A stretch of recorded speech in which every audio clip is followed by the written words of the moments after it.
ആ സമയത്തിനുള്ളിൽ നിങ്ങൾ എന്ത് ചെയ്യണം, 180 ക്വസ്റ്റ്യൻസ് അറ്റംപ്റ്റ് ചെയ്യണം. അതെല്ലാം ബബിളും ചെയ്തിട്ടുണ്ടാവണം. നിങ്ങൾ എപ്പോൾ ക്വസ്റ്റ്യൻസ് പ്രാക്ടീസ് ചെയ്യുമ്പോഴും ടൈം വെച്ചായിരിക്കണം നിങ്ങൾ പ്രാക്ടീസ് ചെയ്യേണ്ടത്. നീറ്റ് എക്സാം എഴുതാൻ പോകുന്ന ഒരു കുട്ടി എന്തായാലും NCERT പഠിച്ചിട്ടേ പോകാൻ പറ്റുള്ളൂ. എൻട്രൻസ് ലെവൽ എക്സാമിനേഷൻ ആണ്, അല്ലെങ്കിൽ നിങ്ങളൊരു സെലക്ട് ചെയ്യാനുള്ള ഒരു എക്സാം ആണ് നീറ്റ് എക്സാമിനേഷൻ. പക്ഷെ നിങ്ങൾ അതായിരിക്കും ഏറ്റവും കൂടുതൽ തെറ്റിക്കും ചെയ്യുക. ആ ഒരു സ്ട്രെസ്സിനെ നിങ്ങൾക്ക് മാനേജ് ചെയ്യാൻ പറ്റിയിട്ടുണ്ടെങ്കിൽ you are fit to be a doctor. Hello future doctors, welcome to DNA learning. NEET 2025 എഴുതാൻ പോകുന്ന എല്ലാ സ്റ്റുഡൻസിനും ഈ ഒരു വീഡിയോ വളരെ ഇമ്പോർട്ടൻ്റ് ആയിട്ടുള്ള ഒരു വീഡിയോ തന്നെയാണ് കേട്ടോ. നിങ്ങൾ നിങ്ങളുടെ നീറ്റ് പ്രിപ്പറേഷൻ്റെ ടൈമിലും നീറ്റ് എക്സാം എഴുതുന്ന സമയത്തും വരുത്താൻ പോകുന്ന ഒരു ടോപ്പ് 5 മിസ്റ്റേക്സ് ആണ് നമ്മൾ ഇന്ന് ഡിസ്കസ് ചെയ്യാൻ പോകുന്നത്. അതുമല്ല ആ മിസ്റ്റേക്സ് എങ്ങനെ നമുക്ക് റെക്ടിഫൈ ചെയ്യാം, അല്ലെങ്കിൽ അത് വരുത്താതിരിക്കാൻ വേണ്ടി എന്തൊക്കെ കാര്യങ്ങൾ ശ്രദ്ധിക്കണം എന്നുള്ളത് നമ്മൾ ഈ വീഡിയോയിൽ പറയുന്നതായിരിക്കും. So happy watching.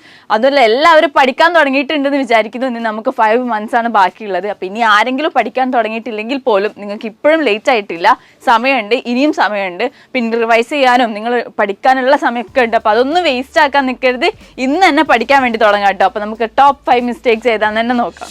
നീറ്റ് ആസ്പിറൻസിന് നീറ്റിൽ വരാവുന്ന ഫസ്റ്റ് മിസ്റ്റേക്ക് ആണ് ടൈം മാനേജ്മെന്റ്. ഒരു +2 കഴിഞ്ഞ കുട്ടിക്ക് അറിയുന്നുണ്ടാവില്ല നീറ്റ് എക്സാം ഒരു കോമ്പറ്റേറ്റീവ് എക്സാം ആണ്, അല്ലെങ്കിൽ ടൈം ബൗണ്ട് ആയിട്ടുള്ള ഒരു എക്സാം ആണ്.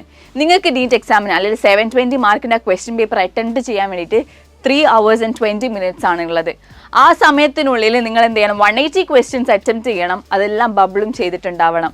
ഒരു സാധാ കുട്ടി, ഒരു +2 കഴിഞ്ഞ് പോകുന്ന കുട്ടിയാണെങ്കിൽ ആ കുട്ടി ക്വസ്റ്റ്യൻ പേപ്പർ കാണുമ്പോൾ ബയോളജി ആയിരിക്കും ഫസ്റ്റ് എക്സാം എഴുതുക.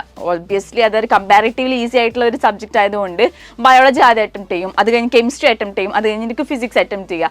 ഫിസിക്സിൻ്റെ ആദ്യത്തെ 10 ചോദ്യം എഴുതി പിന്നെ അങ്ങോട്ട് സമയമില്ല, ക്വസ്റ്റ്യൻ ചെയ്യാൻ സമയമില്ല. അപ്പോഴേക്കും OMR ഷീറ്റ് തിരിച്ചു വാങ്ങുന്ന സമയമായി. അതാണ് പ്രശ്നം. Time management is very important in NEET examination. നിങ്ങൾ എപ്പം ക്വസ്റ്റ്യൻസ് പ്രാക്ടീസ് ചെയ്യുമോ നിങ്ങൾ ടൈം വെച്ചായിരിക്കണം പ്രാക്ടീസ് ചെയ്യേണ്ടത്. ടൈം നിങ്ങൾ മാനേജ് ചെയ്യണം. എൻ്റെ ഒരു കാര്യത്തിൽ ഞാൻ പ്രാക്ടീസ് ചെയ്യുന്ന ടൈമിൽ, അല്ലെങ്കിൽ ഞാൻ എൻ്റെ നീറ്റിൻ്റെ പ്രിപ്പറേഷൻ്റെ സമയത്ത് എന്താ ചെയ്തതെന്ന് വെച്ചാൽ, ഒരു 50 സെറ്റ് ഓഫ് ക്വസ്റ്റ്യൻസ് കിട്ടും. ഒരു 50 ക്വസ്റ്റ്യൻസിൽ ഒരു സെറ്റ് എടുത്തു കഴിഞ്ഞാൽ അതിന് ടൈം വെച്ചാണ് ചെയ്യുക. 50 ക്വസ്റ്റ്യൻസിന് 50 minutes, അല്ലെങ്കിൽ കൂടിപ്പോയാൽ 60 minutes. ഈവൻ ബയോളജി ക്വസ്റ്റ്യൻസ് ആണെങ്കിൽ 50 ക്വസ്റ്റ്യൻസിന് 30 minutes എടുക്കാൻ പാടുള്ളൂ. അങ്ങനെയാണെങ്കിൽ നമുക്ക് എക്സാമിൻ്റെ ടൈമിൽ ഫിസിക്സിന് ടൈം കൊടുക്കാൻ പറ്റുള്ളൂ. അപ്പോൾ നിങ്ങൾ എന്തായാലും ശ്രദ്ധിക്കുന്നത് ടൈം മാനേജ്മെൻ്റ് ആണ്. നീറ്റ് എക്സാമിന് നല്ല ടൈമിന് ഇമ്പോർട്ടൻസ് ഉണ്ട്.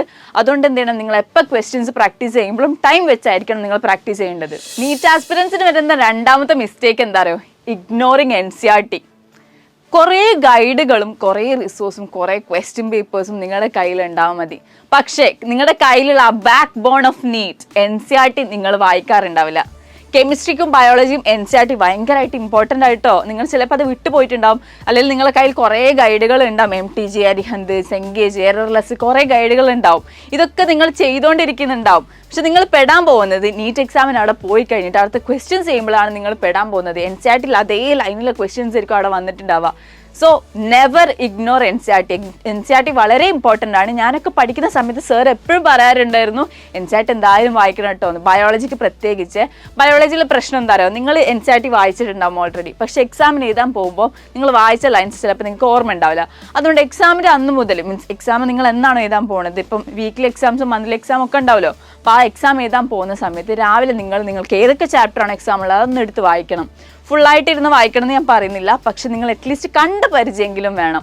നിങ്ങൾ എക്സാം എഴുതുന്ന സമയത്ത് ആ ആൻസർ അല്ലെങ്കിൽ 4 ഓപ്ഷൻസ് കാണുമ്പോൾ അത് ഏത് ഭാഗത്താണെന്നുള്ളതെങ്കിലും നിങ്ങൾക്ക് ഓർമ്മ വേണം. അതുകൊണ്ട് NCERT വളരെ ഇമ്പോർട്ടൻ്റ് ആണ്. കെമിസ്ട്രിയിൽ നോക്കുകയാണെങ്കിൽ D block elements, P block elements, ഇതിനൊക്കെ NCERT നിങ്ങൾ വായിച്ചിട്ട് പോകണം. ഓർഗാനിക് കെമിസ്ട്രിന്നാണെങ്കിൽ മെക്കാനിസം ഓഫ് റിയാക്ഷൻസ് ഉണ്ടാവും, അല്ലെങ്കിൽ നെയിം റിയാക്ഷൻസ് ഉണ്ടാവും. ഇതൊക്കെ NCERT തന്നെ അങ്ങനെ തന്നെയാണ് നമ്മൾ എന്ത് ചെയ്യുക, ക്വസ്റ്റ്യൻസ് ചോദിക്കുക. പിന്നെ ഇൻടെക്സ് എക്സസൈസസ് ഉണ്ട്, അഡീഷണൽ എക്സസൈസ് ഉണ്ട്. അഡീഷണൽ എക്സസൈസ് അത്ര ഇമ്പോർട്ടൻ്റ് ആണെന്ന് ഞാൻ പറയുന്നില്ല, പക്ഷേ ഇൻടെക്സ് എക്സസൈസ് ആണ് മെയിനായിട്ട് ചോദിക്കുക. ഇപ്പോൾ CBSE പഠിച്ച സ്റ്റുഡൻസ് ആണെങ്കിൽ നിങ്ങൾക്ക് NCERT ആയിരിക്കും നിങ്ങളുടെ ടീച്ചേഴ്സ് പഠിക്കാൻ വേണ്ടിയിട്ട് പ്രൊമോട്ട് ചെയ്യുക. ഇപ്പോൾ സ്റ്റേറ്റിൽ പഠിക്കുന്ന കുട്ടികളാണെങ്കിൽ കൂടുതൽ നോട്ട്സ് നോക്കിയിട്ടാണ് വായിക്കുക. പക്ഷെ നിങ്ങൾ സ്റ്റേറ്റിൽ പഠിക്കട്ടെ, CBSEയിൽ പഠിക്കട്ടെ, എവിടെ പഠിച്ചതാണെങ്കിലും നീറ്റ് എക്സാം എഴുതാൻ പോകുന്ന ഒരു കുട്ടി എന്തായാലും NCERT പഠിച്ചിട്ടേ പോകാൻ പറ്റുള്ളൂ. അപ്പോൾ ഡു നോട്ട് ഇഗ്നോർ NCERT. അതാണ് നിങ്ങൾക്ക് വരാൻ പോകുന്ന 2 മിസ്റ്റേക്ക് കേട്ടോ. അപ്പോൾ അത് നിങ്ങൾ എന്തായാലും ശ്രദ്ധിക്കണം. ഒരു നീറ്റ് ആസ്പിരൻ്റ് എന്ന നിലയ്ക്ക് നിങ്ങൾക്ക് വരാൻ പോകുന്ന 3ാമത്തെ മിസ്റ്റേക്സ്, തിയറി ഒക്കെ അറിയാം, കോൺസെപ്റ്റും അറിയാം, പക്ഷേ ക്വസ്റ്റ്യൻസിന് അങ്ങനെ കിട്ടുന്നില്ല. മീൻസ് എക്സാമിന് നിങ്ങൾക്ക് പോകുമ്പോൾ നിങ്ങൾക്ക് തിയറി ഒക്കെ അറിയാം, പക്ഷേ എക്സാമിന് അവിടെ എത്തുന്ന ടൈമിൽ ക്വസ്റ്റ്യൻ കാണുമ്പോൾ പെട്ടുപോകാം, മീൻസ് സ്റ്റക്കായി പോകും, എന്താ ചെയ്യേണ്ടതെന്ന് അറിയില്ല. എടാ ഇത് നിങ്ങൾക്ക് മെയിനായിട്ട് വരാൻ കാരണം ലാക്ക് ഓഫ് ക്വസ്റ്റ്യൻ പ്രാക്ടീസ് ആണ്. നിങ്ങളുടെ 3ാമത്തെ മിസ്റ്റേക്ക് എന്ന് പറഞ്ഞാൽ lack of question practice. Questions practice ചെയ്യുന്ന വേണം, കുറേ നേരം തിയറിമിൽ ഇരിക്കരുത്. ഈവൻ ഫിസിക്സിനാണെങ്കിൽ തിയറി ഇങ്ങനെ പഠിച്ചുകൊണ്ടിരിക്കുക, വീണ്ടും വീണ്ടും തിയറി പഠിച്ചുകൊണ്ടിരിക്കുക, വീണ്ടും വീണ്ടും നോട്ട്സ് വായിച്ചുകൊണ്ടിരിക്കുക, അതിലൊരു ഉപകാരം ഇല്ല. നിങ്ങൾ അതിൻ്റെ ഇക്വേഷൻസ് പഠിക്കുക, ആ ഇക്വേഷൻസ് എവിടെയാണ് യൂസ് ചെയ്യേണ്ടതെന്നാണ് നിങ്ങൾ മനസ്സിലാക്കേണ്ടത്. ആ സ്കില്ലാണ് നിങ്ങൾ ഡെവലപ്പ് ചെയ്തെടുക്കേണ്ടത്. അതുകൊണ്ട് ക്വസ്റ്റ്യൻസ് എന്തായാലും പ്രാക്ടീസ് ചെയ്യണം. ഒരു ചാപ്റ്ററിൽ നിന്ന് മിനിമം 50 ക്വസ്റ്റ്യൻസ് നിങ്ങൾ ആ ചാപ്റ്റർ പഠിക്കുന്ന സമയത്ത്, ഒരു കോൺസെപ്റ്റ് പഠിക്കുന്ന സമയത്ത് അതിന് മിനിമം 50 ക്വസ്റ്റ്യൻസ് എങ്കിലും ചെയ്യണം. എത്രയോ ക്വസ്റ്റ്യൻസ് നിങ്ങൾ കാണും, പലതരം ക്വസ്റ്റ്യൻസ് നിങ്ങൾ കാണും. ഹൈ ലെവലിൽ കാണും, ഇന്റർമീഡിയറ്റ് ലെവൽ കാണും, അല്ലെങ്കിൽ ബേസിക് ലെവൽ കാണും. ബേസിക് ക്വസ്റ്റ്യൻസ് ഒന്നും ഒരിക്കലും തെറ്റിക്കരുത് കേട്ടോ. നീറ്റിന് പോയിട്ട് സിമ്പിൾ ക്വസ്റ്റ്യൻ കണ്ടാൽ നിങ്ങളുടെ അവിടുത്തെ ആൻസൈറ്റി ഇഷ്യൂസ് കൊണ്ട് അല്ലെങ്കിൽ ടെൻഷൻ സ്ട്രെസ് കൊണ്ട് നിങ്ങൾ ആ സംഭവം തെറ്റിക്കരുത്. സിമ്പിളായിട്ടുള്ള ക്വസ്റ്റ്യൻസ് ആണ് നമുക്ക് മാർക്ക് സ്കോർ ചെയ്യാൻ സുഖം ഉണ്ടാവുക, പക്ഷെ നിങ്ങൾ അതായിരിക്കും ഏറ്റവും കൂടുതൽ തെറ്റിക്കും ചെയ്യുക. അപ്പോൾ എന്തായാലും ക്വസ്റ്റ്യൻ പ്രാക്ടീസ് നിങ്ങൾക്ക് വേണം. ഒരു ചാപ്റ്ററിൽ നിന്ന് മിനിമം 50 ക്വസ്റ്റ്യൻസ് ചെയ്യണം. പ്ലസ് പിന്നെ എക്സാം ആവുമ്പോൾ ടൈമിലേക്ക് ഒരു 500 ക്വസ്റ്റ്യൻസ് എങ്കിലും നിങ്ങൾ ചെയ്ത് കഴിഞ്ഞിട്ടുണ്ടാവും. നിങ്ങൾ കാണാത്തൊരു ക്വസ്റ്റ്യൻ പോലും നീറ്റ് എക്സാമിന് ഉണ്ടാവരുത്. നിങ്ങൾ ഓൾറെഡി പ്രാക്ടീസ് ചെയ്യാത്ത, അല്ലെങ്കിൽ ആ മോഡലിൽ പോലും പ്രാക്ടീസ് ചെയ്യാത്തൊരു ക്വസ്റ്റ്യൻ നിങ്ങൾ നീറ്റ് എക്സാമിന് ഉണ്ടാവരുത്. ആ ഒരു രീതിയിൽ വേണം നിങ്ങൾ പ്രിപ്പയർ ചെയ്യാൻ വേണ്ടിയിട്ട്. 4ാമത്തെ മിസ്റ്റേക്ക്, അതെൻ്റെ പേഴ്സണൽ എക്സ്പീരിയൻസ് വെച്ച് പറയട്ടോ, കെയർലെസ് ആവുക. നമ്മളെല്ലാം പഠിച്ചിട്ടുണ്ടാവും, ക്വസ്റ്റ്യൻസ് പ്രാക്ടീസ് ചെയ്തിട്ടുണ്ടാവും, കുറേ ടൈം ബൗണ്ടായിട്ട് ക്വസ്റ്റ്യൻസ് ചെയ്തിട്ടുണ്ടാവും. പക്ഷേ എക്സാം എഴുതാൻ പോയി, മോക്ക് ടെസ്റ്റ് എഴുതാൻ പോയി, നിങ്ങൾ കെയർലെസ് ആയി. കെയർലെസ്സിന് മെയിനായിട്ടുള്ള ഒരു സംഭവം എന്താ അറിയോ, ഈ OMR ഷീറ്റ് ബബിൾ ചെയ്യുന്ന സമയത്ത് നമ്മളൊരു പക്ഷേ ഒരു ക്വസ്റ്റ്യന് ബബിൾ ചെയ്തുകൊണ്ടിരിക്കുന്ന ടൈമിൽ അടുത്ത ക്വസ്റ്റ്യൻ നമ്മൾ എഴുതിയിട്ടുണ്ടാവില്ല, അല്ലെങ്കിൽ നമ്മൾ വിട്ടു കുറച്ച് കഴിഞ്ഞിട്ട് അറ്റൻഡ് ചെയ്യാൻ വേണ്ടിയിട്ട്. അത് വിട്ട് കഴിഞ്ഞു, പക്ഷേ OMR ഷീറ്റിൽ നമ്മൾ വീണ്ടും അടുത്ത ക്വസ്റ്റ്യൻ ചെയ്യുമ്പം അതിൻ്റെത് പോയിട്ട് മുകളിൽ ബബിൾ ചെയ്തു, പോയില്ലേ? ബാക്കിയുള്ള എല്ലാ ക്വസ്റ്റ്യൻസും നമ്മൾ ബബിൾ ചെയ്തത് പോയി. നിങ്ങൾ കെയർലെസ് ആവരുത്. നിങ്ങളുടെ ഫുൾ കോൺസെൻട്രേഷൻ ഫോക്കസ് എക്സാമിലേക്ക് വേണം. എക്സാം എഴുതുന്ന സമയത്ത് അതിൻ്റെ ഇടയിൽ നിങ്ങൾക്ക് കിട്ടിയില്ലെങ്കിൽ എന്താ സംഭവിക്കുക, അല്ലെങ്കിൽ ഞാനിപ്പോൾ എന്ത് ചെയ്ത് കോഴ്സിനാണ് പോവുക, ഈ 3 മണിക്കൂർ കഴിഞ്ഞപ്പോൾ ഞാൻ ഉപ്പനോട് എന്താ പറയുക, ആ സംഭവം നിങ്ങൾ ആലോചിക്കേ വേണ്ട. 3 മണിക്കൂർ നിങ്ങൾക്കുള്ളതാണ്. മീൻസ് നിങ്ങൾക്ക് എക്സാം എഴുതാൻ വേണ്ടി സമയമാണ്. ആ സമയത്ത് വേറെ ഉള്ള നാട്ടുകാരെയോ വീട്ടുകാരെയോ അല്ലെങ്കിൽ ഇനിയിപ്പോൾ നിങ്ങളുടെ ഫ്യൂച്ചറിനെ കുറിച്ച് ആലോചിക്കുക, അല്ലെങ്കിൽ ഇത്രയും ദിവസം ഞാൻ പഠിച്ചിട്ട് എനിക്കൊന്നും കിട്ടിയില്ലല്ലോ എന്നൊന്നും നിങ്ങൾ ആലോചിക്കേണ്ട. നിങ്ങൾ വെറും എക്സാം എഴുതിയാൽ മതി. നിങ്ങളും ആ ക്വസ്റ്റ്യൻ പേപ്പറും മാത്രമേ അവിടെ ഉണ്ടാവാൻ പാടുള്ളൂ. നിങ്ങൾ കെയർലെസ് ആയിട്ട് മിസ്റ്റേക്സ് വരുത്തരുത് കേട്ടോ. സിമ്പിളായിട്ടുള്ള ക്വസ്റ്റ്യൻസ് ഒന്നും കൊണ്ടുപോയി തെറ്റിക്കാൻ നിൽക്കരുത്. നിങ്ങൾക്ക് ഒരു മാർക്ക് പോയാൽ തന്നെ നമുക്കൊരു റാങ്ക് എത്ര പോവാറ്, 1000 റാങ്കൊക്കെ മാറുക. നിങ്ങൾ വിചാരിച്ച കോളേജിൽ അഡ്മിഷൻ കിട്ടുന്നുണ്ടാവില്ല. ഒരു മാർക്കിനാണ് നമ്മൾ വിചാരിക്കും, ഒരു മാർക്കല്ലേ നെഗറ്റീവായത് പ്രശ്നമില്ല എന്ന് വിചാരിക്കും. പക്ഷെ അങ്ങനെയല്ല, ആ ഒരു മാർക്കിൻ്റെ വില നിങ്ങൾ ആ ബോർഡർ ലൈൻ നിൽക്കുമ്പോഴേ നിങ്ങൾക്ക് മനസ്സിലാവുള്ളൂ. അതുകൊണ്ട് നിങ്ങളൊരു എക്സാം എഴുതാൻ പോകുമ്പോൾ കെയർലെസ് ആയിട്ടുള്ള മിസ്റ്റേക്സ് ഒഴിവാക്കാൻ നോക്കുക. മാക്സിമം കോൺസെൻട്രേറ്റ് ചെയ്യുക, ഫോക്കസ് ചെയ്യുക, ഹാപ്പി ആയിട്ട് എക്സാം എഴുതുക. നിങ്ങളും ആ ക്വസ്റ്റ്യൻ പേപ്പറും മാത്രമാണ് ആ 3 മണിക്കൂർ നിങ്ങൾക്ക് ഓർമ്മ ഉണ്ടാവേണ്ടത്. അതൊക്കെ ബാക്കിയുള്ള കാര്യങ്ങളൊക്കെ നിങ്ങൾക്ക് എക്സാം ഹാളിൽ പുറത്തിറങ്ങിയിട്ട് ആലോചിക്കാൻ സമയമുണ്ട്. കയറുന്നതിന് മുന്നേ നിങ്ങൾ ആലോചിക്കാൻ നിൽക്കരുത്, അപ്പോൾ നിങ്ങൾ ടെൻഷൻ അടിച്ച് ചാവും. അങ്ങനെയല്ല, നിങ്ങൾക്ക് എക്സാം എഴുതി കഴിഞ്ഞാൽ നിങ്ങൾക്ക് ബാക്കി ഫ്യൂച്ചറിനെ കുറിച്ച് ആലോചിക്കാൻ, അല്ലെങ്കിൽ നിങ്ങൾ പാസ്റ്റിൽ വർക്ക് ചെയ്തതിനെ കുറിച്ചൊക്കെ ആലോചിക്കാൻ സമയമുണ്ട്. എക്സാം എഴുതുമ്പോൾ നിങ്ങളും ക്വസ്റ്റ്യൻ പേപ്പറും നിങ്ങളുടെ ആ OMR ഷീറ്റും മാത്രം നിങ്ങളുടെ മനസ്സിലുണ്ടാകാൻ പാടുള്ളൂ. അങ്ങനെ തന്നെയാണ്. ആ ഒരു സ്ട്രെസ്സിനെ നിങ്ങൾക്ക് മാനേജ് ചെയ്യാൻ പറ്റിയിട്ടുണ്ടെങ്കിൽ you are fit to be a doctor. അതാണ് മെയിനായിട്ട്. നിങ്ങൾ നീറ്റ് എക്സാമിലൂടെ ഉദ്ദേശിക്കുന്നത് നിങ്ങളൊരു ഡോക്ടറാവാൻ ഫിറ്റാണോ, നിങ്ങൾക്കത് ഹാൻഡിൽ ചെയ്യാൻ പറ്റുന്നുണ്ടോ, നിങ്ങൾ ചെയ്യുന്നൊരു കാര്യത്തിൽ നിങ്ങൾക്ക് കോൺസെൻട്രേറ്റ് ചെയ്യാൻ പറ്റുന്നുണ്ടോ എന്നുള്ളതാണ്. അതാണ് നല്ല ഡോക്ടറിൻ്റെ ക്വാളിറ്റിയടാ. അപ്പോൾ ആ ഒരു നല്ല ഡോക്ടർ ആവാനുള്ള ഒരു ക്വാളിറ്റി നിങ്ങൾക്ക് ഉണ്ടോ എന്നാണ് ഈ നീറ്റ് എക്സാം വേണ്ടി നോക്കുന്നത്. ഒരു നീറ്റ് ആസ്പിരൻറ്റിന് വരാൻ പോകുന്ന ഏറ്റവും വലിയ മിസ്റ്റേക്ക്, ഇതിലിപ്പോൾ ഞാൻ 5ാമത്തെ മിസ്റ്റേക്ക് ആയിട്ടാണ് പറയുന്നത്, ലാസ്റ്റ് മിനിറ്റ് ക്രാമിങ്. നമ്മളെപ്പോഴും ബോർഡ് എക്സാം എഴുതാൻ പോകും എങ്ങനെ, തലേന്ന് പഠിക്കും. ഈവൻ MBBS എക്സാമും നമ്മൾ എഴുതാൻ പോകുന്നത് തലേന്ന് 2 ദിവസം അല്ലെങ്കിൽ ലാസ്റ്റ് വീക്ക് പഠിച്ചിട്ടാണ് നമ്മൾ എഴുതാൻ പോവുക. ഇങ്ങനെ നിങ്ങൾ നീറ്റിന് എഴുതാൻ പോകാൻ പ്ലാൻ ഉണ്ടെങ്കിൽ നിങ്ങൾക്ക് നീറ്റ് കിട്ടൂലടാ. ഞാൻ വെറുതെ പറയുന്നല്ല, നിങ്ങൾക്ക് നീറ്റ് കിട്ടൂല.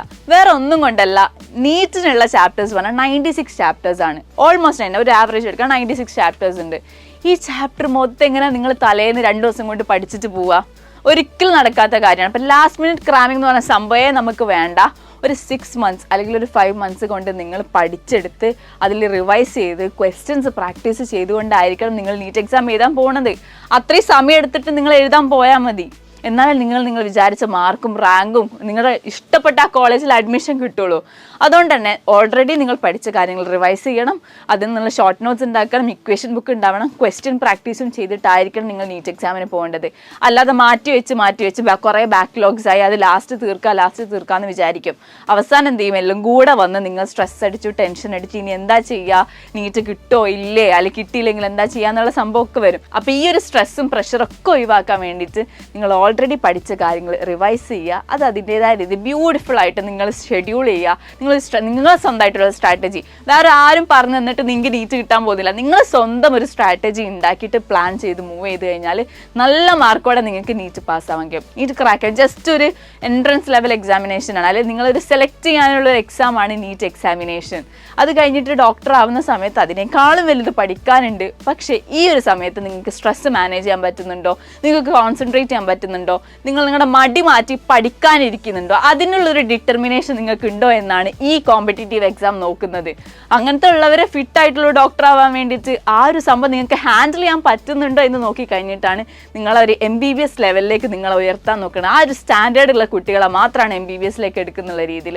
So happy learning. നിങ്ങൾ ഈ ഒരു 5 മിസ്റ്റേക്സ് മാക്സിമം ഒഴിവാക്കാൻ നോക്കുക. അതിങ്ങനെ ഒരു രീതിയിൽ നീറ്റിൻ്റെ പ്രിപ്പറേഷൻ നോക്കുക. പിന്നെ നിങ്ങൾക്ക് ഏതൊക്കെ ചാപ്റ്റേഴ്സ് ആണ് ടഫ് ആയിട്ടുള്ള, ഈസി ആയിട്ടുള്ള ചാപ്റ്റേഴ്സ് ഏതൊക്കെയാണ്, അല്ലെങ്കിൽ നിങ്ങൾക്ക് ഏതൊക്കെ കോണ്ടൻസാണ് വേണ്ടതെന്നൊക്കെ ജസ്റ്റ് അടിയിൽ കമൻറ്റ് ചെയ്ത് കഴിഞ്ഞാൽ അതിൻ്റെതായ രീതിയിൽ പുതിയ കോണ്ടൻസ് ഒക്കെ നമ്മൾ ഇറക്കുന്നതായിരിക്കും. So thank you so much for watching this video and by.